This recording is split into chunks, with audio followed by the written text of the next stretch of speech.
Welcome. This is episode 6 of the Reactive Programming in Angular course. We are still discussing backpressure.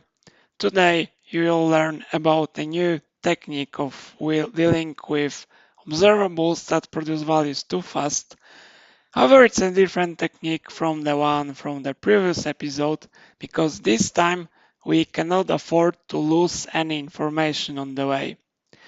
So in a moment you will see how to do this. Before we start, I'd just like to remind you that if you are enjoying this course, if it's bringing you some value, then please subscribe to the YouTube channel codewithstyle.info. Okay, so let's get to work and write some code. We are going to implement a live update mechanism. So let's say that our bands database, our reactive bands application, has a lot of users and all the users can contribute to the database by adding a new band or updating information on an existing band.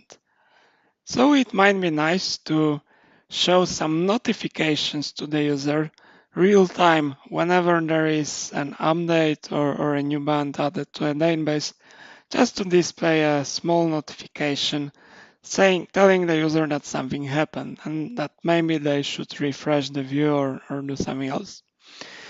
So how do we do that? Before I added a couple of things to the application. So first of all, I've installed the ngx toaster library, which is here, and it will allow us to display some nice notifications in a very easy way. I also had to, for this library, to add some style sheet to the Angular CLI JSON. And here inside app module, I had to import two modules, toaster module and also browser animations module, which is a dependency. Okay, and one more thing with regards to preparations is that inside this band data service, I have added a new method called getUpdates, and it simulates some data being pushed from the server side. So it's a new thing. Now we are pushing some data, for example, via WebSockets. So it returns an observable of band. Basically, it is a stream of bands that have been updated on the server side. And the way it's simulated is very easy. We have this interval with 500 milliseconds. So every 500 milliseconds, we randomly pick a band from our database and emit it. So we are actually simulating an application where there is a lot of interaction going on. There are a lot of users and they're constantly updating different bands. Cool, so now we will go to our main component. And here we will implement some logic. So we will basically subscribe to the stream of updates, the stream of notifications. And for every event, we will display a notification on the screen using toaster. Let me add a constructor in which I will inject two things, two services. So firstly, the band data service, and then the toaster service. Toaster service, that's it. All right, so now I have all my toys I need. So I can get hold of the updates stream. Get updates method give me that stream. And here I simply subscribe to it. So for each band, I use toaster to display an info message saying something like band.name has been updated. I don't need this here. Okay, so let's run the application. And let's visit it in the browser. And you might expect what will happen now. So here it is. Every 500 milliseconds, we are seeing a new notification here. And that is not really very user friendly, right?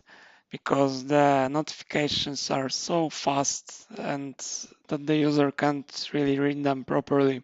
And there are simply too many of them. So how can we fix that?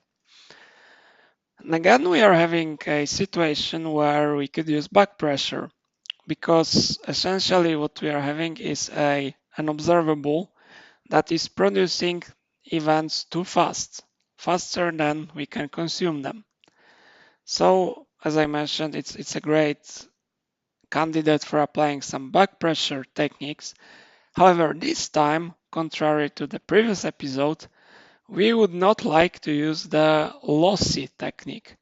We would like to use a lossless technique, because when there is a notification that a particular band has been updated, we still would like to preserve this information.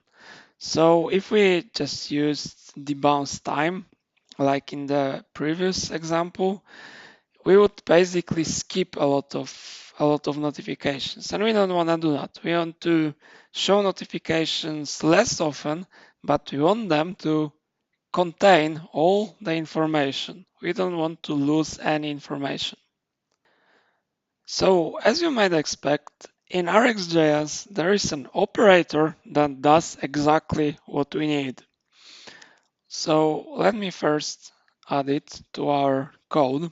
So I will add a pipe func method invocation, and here within I will call buffer time.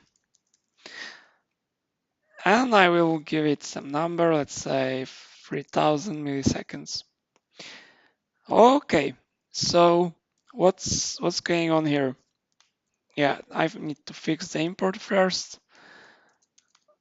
Visual Studio Code sometimes it's not very helpful. So what's going on here? This buffer time operator takes the source stream and puts the events emitted in the stream into a buffer, into an array, basically. And it waits for 3 seconds, and only after 3 seconds have elapsed, it will emit the array, the buffer, containing all the events. So basically, it reduces the frequency at which the source stream emits values. Now I will get a stream that will not emit more often than every 3 seconds, but I still preserve all the information. So basically the new stream, this stream, it will emit these buffers, and given that buffer, it will contain all the bands that have been updated during 3 seconds. So basically what I can do is take these bands and display their names. And that's what I'm going to do now. So now inside the subscribe, it's no longer a band, but it's an array of bands, all those bands that have been in the buffer. And I can slightly change the notification. So first, let me create a new variable in which I will store all band names. So I can just take bands and map over them, extracting the name, and join them with a comma at the end.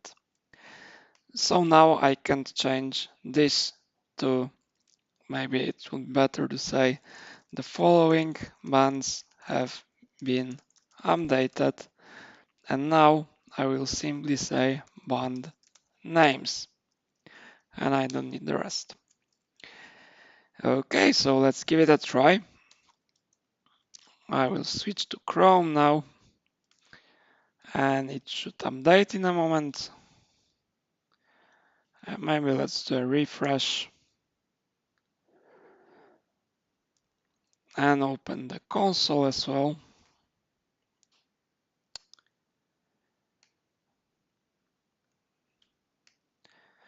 Yep, so as you can see in the console, there are still a lot of notifications going on, like every half a second we get a new update. However, we only get a visual notification every 3 seconds. So it's much better. It's better for the user. I would even increase it to 5 seconds or 10 seconds. But we don't lose any piece of information because the notification still contains the list of names of bonds that have been updated. And maybe it doesn't look very exciting because we only have 3 bonds in the database. But if you had like 10,000, then it would be a very useful mechanism. So this is one approach, one version of creating buffers. So as we know, we wait 3 seconds and whatever comes within these 3 seconds, we emit it as an array. But there is also another approach. Instead of buffer time, we could say buffer count. And buffer count, it will take a number of events that I expect on the stream. Again, I need to fix the import. So buffer count. It will take the number of events that I want each buffer to contain. So even if my source stream emits, let's say, a couple of bands every 500 milliseconds, but then the next band will come after 10 seconds, I won't show the notification until I get 5 updates.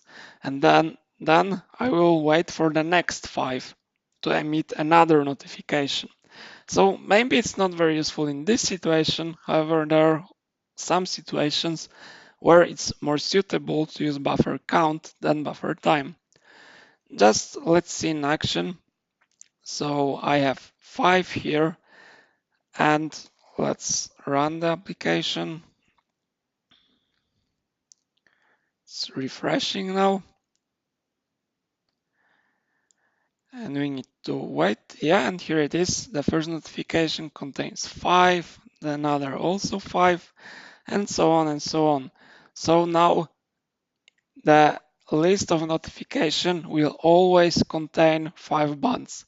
However, with the previous approach, the list will contain as many notifications as there were in the 5-second or the 3-second time span. So if there were, for example, 1,000, then the list would contain 1,000. So we also need to be careful about that. Great, I hope you understand the differences between lossy and lossless backpressure techniques now. That's all about backpressure I wanted to say. There will be no more episodes about this topic. The next time we meet, I'll be talking about reactive forms in Angular, which, as the name suggests, might have something to do with reactive programming.